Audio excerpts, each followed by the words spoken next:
کیونکہ ایک تو اس میں لیلۃ القدر ہے، دوسرا اس میں جمعۃ الوداع بھی ہے،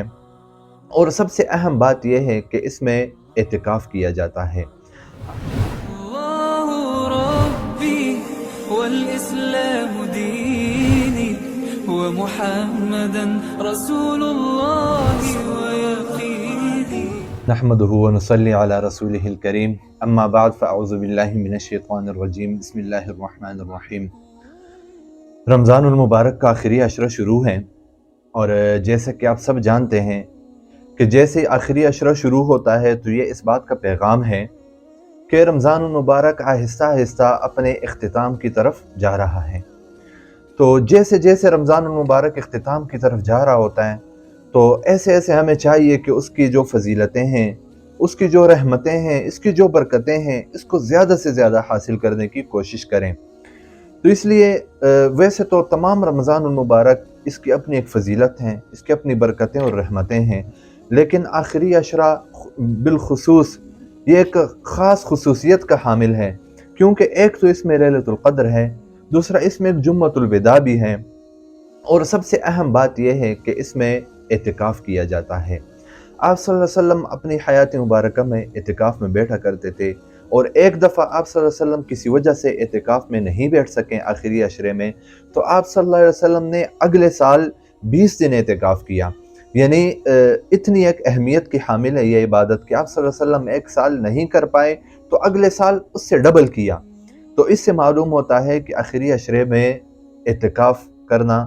یہ ایک بہترین عبادت ہے، بہت فضیلت والا عبادت ہے، اور سب سے اہم بات یہ ہے کہ اعتکاف اگر ہم کریں گے، اعتکاف میں بیٹھیں گے تو ہمارے لیے ایک سہولت پیدا ہو جاتی ہے، آسانی پیدا ہو جاتی ہے کہ ہم اعتکاف کے دنوں میں لیلۃ القدر کو تلاش کر سکیں، کیونکہ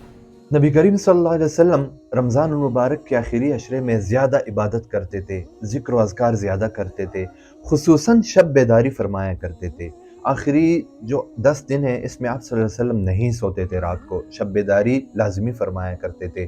یہ حضرت عائشہ رضی اللہ تعالی عنہ فرماتی ہیں کہ آپ صلی اللہ علیہ وسلم آخری عشرے میں بہت زیادہ مجاہدہ فرماتے تھے، بہت کوشش کرتے تھے، یعنی عبادت میں بہت زیادہ کوشش کرتے تھے، مجاہدہ فرماتے تھے، یعنی اس ٹائم کو بہت زیادہ قیمتی جان کر اس سے فائدہ حاصل کیا کرتے تھے۔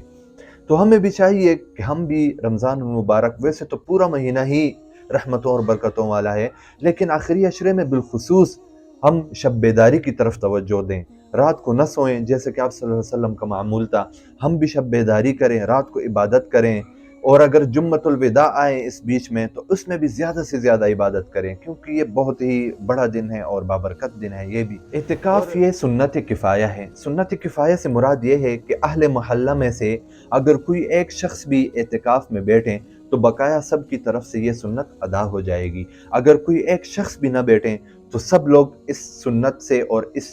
کے فوائد سے، اس کی برکتوں سے سب محروم ہو جائیں گے۔ لہٰذا ہمیں چاہیے کہ پورے محلے میں کم سے کم ایک بندہ لازمی اعتکاف میں بیٹھا کرے تاکہ۔ اور تیسرے عشرے کی ایک خصوصی دعا بھی ہے، اللہم انک عفو تحب العفو فاعف عنا۔ یہ دعا زیادہ سے زیادہ مانگنی چاہیے۔ ایک اہم مسئلے کی طرف توجہ دلانا چاہتا ہوں کہ جیسے رمضان المبارک ختم ہوتا ہے، چاند رات شروع ہو جاتی ہے،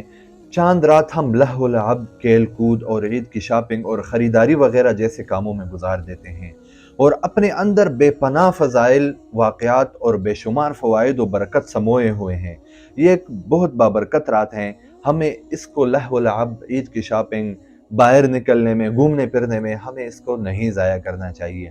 اس رات میں ایمان اور ثواب کی نیت سے اللہ تعالیٰ کے سامنے عبادت کرنی چاہیے، اور ہمیں یہ چاہیے کہ ہم اس رات کو ایک شکر کی رات کے طور پہ گزاریں، کیونکہ اللہ تعالیٰ نے ہمیں عبادت کی توفیق دی ہے، اللہ تعالیٰ نے ہمیں رمضان المبارک عطا فرمایا ہے، تو اس وجہ سے ہمیں یہ رات شکر کے طور پہ ادا کرنی چاہیے، نہ کہ ہم اس کو لہو و لعب میں گزاریں۔ ہمیں اس رات میں زیادہ سے زیادہ تلاوت کرنی چاہیے، ذکر کرنی چاہیے، تسبیحات کرنی چاہیے، کثرت سے استغفار کرنا چاہیے، اور رات کی تاریکی میں اپنے رحیم و کریم مالک سے راز و نیاز کرنے چاہیے۔ اس رات کے فضائل اور آداب میں سے ہیں یہ ساری چیزیں، اور فقہا نے دونوں عیدوں کی رات کو اللہ تعالیٰ کی عبادت کرنے کو مستحب لکھا ہے، تو اس لیے ہمیں اس مستحب سے فائدہ اٹھانا چاہیے بجائے اس کے کہ ہم اس رات کو ضائع کریں۔ فرشتے عرض کرتے ہیں کہ اے ہمارے معبود، اے ہمارے مالک، اس کا بدلہ یہی ہے کہ اس کی مزدوری اس کو پوری پوری دی جائے۔ تو حق تعالی شانہ ارشاد فرماتے ہیں کہ اے میرے فرشتوں، میں تمہیں گواہ بناتا ہوں کہ میں نے اس کو رمضان کے روزوں اور تراویح کے بدلے میں اپنی رضا اور مغفرت عطا کر دی ہے۔ اور بندوں سے خطاب فرما کر ارشاد ہوتا ہے کہ اے میرے بندو، مجھ سے مانگو، میری عزت کی قسم، میرے جلال کی قسم، آج کے دن اپنے اس اجتماع میں مجھ سے آپ اپنی آخرت کے بارے میں مانگو، دنیا کے بارے میں مانگو، جو تم چاہتے ہو اس کے بارے میں مانگو۔ تو اس لیے ہمیں عید کے دن میں جب اجتماع ہوتا ہے تو عید کے دن میں بھی ہمیں زیادہ سے زیادہ مانگنا چاہیے، کیونکہ وہ دن ہمارے لیے انعام کا دن ہے، کیونکہ اللہ تعالیٰ کے حکم کے مطابق ہم نے پورا رمضان المبارک روزے رکھے ہوتے ہیں، کوئی غلط کام، کوئی فسق و فجور سے خود کو بچا کے رکھا ہوتا ہے، اللہ تعالیٰ کے احکام کے مطابق پورا رمضان المبارک کا مہینہ گزارا ہوتا ہے۔ تو اللہ تعالیٰ اس کے بدلے میں ہمیں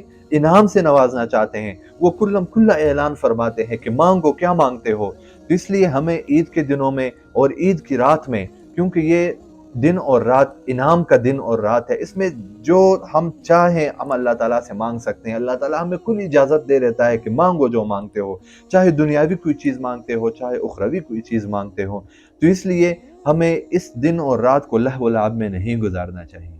حضرت ابو امامہ باہلی رضی اللہ عنہ فرماتے ہیں کہ آپ صلی اللہ علیہ وسلم نے ارشاد فرمایا کہ جو شخص دونوں عیدوں کی راتوں کو، یعنی عید الفطر اور عید الاضحیٰ کی راتوں کو عبادت کریں تو اللہ تعالیٰ اس شخص کا دل اس دن زندہ رکھے گا جس دن سب کے دل مردہ ہوں گے، یعنی جس دن سور پھونکا جائے گا، تو اس دن اس شخص کا دل زندہ ہوگا۔ تو اس لیے یہ کتنی بہت بڑی نعمت ہے، کتنی بہت بڑی بات ہے کہ جس دن سب کے دل مردہ ہوں گے اس دن اس ایک رات میں عبادت کرنے والے شخص کا دل زندہ ہوگا۔ تو اس لیے اللہ تعالیٰ سے دعا ہے کہ ہمیں اللہ تعالیٰ رمضان المبارک کی برکتیں نصیب فرمائیں، بالخصوص عید کی رات کی عبادت کی توفیق عطا فرمائیں، ہماری لغزشوں گناہوں کو معاف فرمائیں، اور ہمیں نیکی کی طرف پیش قدمی کرنے کی توفیق عطا فرمائیں، ہمیں صراط مستقیم پہ چلنے کی توفیق عطا فرمائیں۔ آمین یا رب العالمین۔